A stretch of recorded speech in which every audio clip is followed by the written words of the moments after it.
नमस्कार, मैं हूं भास्कर और आप देख रहे हैं भारत की बात। आप सभी को धनतेरस की हार्दिक शुभकामनाएं और बधाई। वैदिक हिंदू वर्ष में सबसे बड़ा पर्व यानी कि दिवाली 5 दिनों तक मनाया जाता है। इन सभी 5 दिनों का अलग अलग और विशेष महत्व है। कृष्ण पक्ष की त्रयोदशी से प्रारंभ होने वाले इस उत्सव का पहला दिन धनतेरस है। इस दिन भगवान धन्वंतरी प्रकट हुए थे। उसके बाद आता है नरक चतुर्दशी या काली चौदस। इस दिन भगवान श्री कृष्ण ने 16,100 रानियों को नरकासुर के कैद से मुक्त कराया था और उनका पानी ग्रहण किया था। तीसरा दिन होता है दिवाली यानी कि कार्तिक अमावस्या। इस दिन भगवान श्री कृष्ण की ओखल बंधन लीला हुई थी और इसी दिन भगवान राम रावण का वध कर अयोध्या वापस आए थे और उनके स्वागत में ही हम दिवाली के दिन दीप प्रज्वलित करते हैं। दिवाली के अगले दिन आता है गोवर्धन पूजा का दिन। इसी दिन भगवान श्री कृष्ण ने गोवर्धन पर्वत को अपने सबसे छोटी उंगली पर 7 दिन के लिए उठाया था। गोवर्धन पूजा के दिन ही गुजराती नववर्ष भी प्रारंभ होता है और 5वां दिन भाई दूज के रूप में मनाया जाता है। हमारे सनातन धर्म में हर त्यौहार और पर्व के पीछे वैदिक कथा और वैज्ञानिक तथ्य छुपा हुआ है। कार्तिक मास के कृष्ण पक्ष की त्रयोदशी यानी धनतेरस का यह दिन स्वास्थ्य, आरोग्य, समृद्धि और धन का प्रतीक है। इस दिन भगवान विष्णु और माता लक्ष्मी की भी पूजा की जाती है।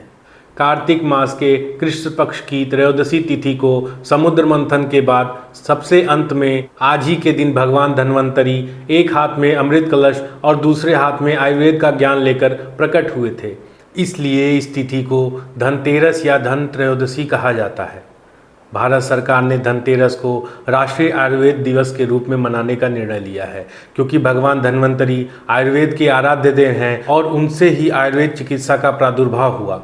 चरक संहिता के पहले अध्याय में ये कहा गया है कि धन, ऐश्वर्य, काम, मोक्ष ये जीवन में सुख का आधार है, लेकिन जीवन का मूल आधार स्वास्थ्य है। यदि शरीर स्वस्थ न हो तो कोई भी धन, संपत्ति और ऐश्वर्य मनुष्य को सुख प्रदान नहीं कर सकता है। इसलिए स्वास्थ्य को सबसे प्राथमिक महत्व दिया गया है। यही कारण है कि आज धनतेरस के दिन आरोग्य सिद्धांत आयुर्वेद के जनेता भगवान धन्वंतरी की पूजा की जाती है।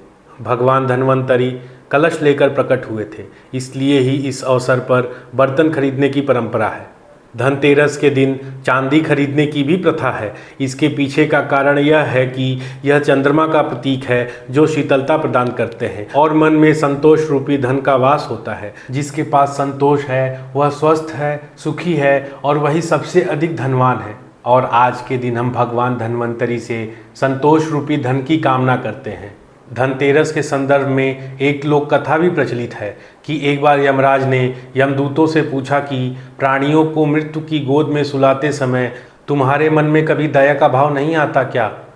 दूतों ने यम देवता के भय से पहले तो कहा कि वह अपना कर्तव्य निभाते हैं और उनकी आज्ञा का पालन करते हैं, परंतु जब यम देवता ने दूतों के मन को भय से दूर कर दिया तो उन्होंने कहा कि एक बार राजा हेमा के ब्रह्मचारी पुत्र का प्राण लेते समय उसकी नवविवाहिता पत्नी का विलाप सुनकर हमारा हृदय भी पसीज गया था, पर विधि के विधान के अनुसार हम चाहकर भी कुछ न कर सके।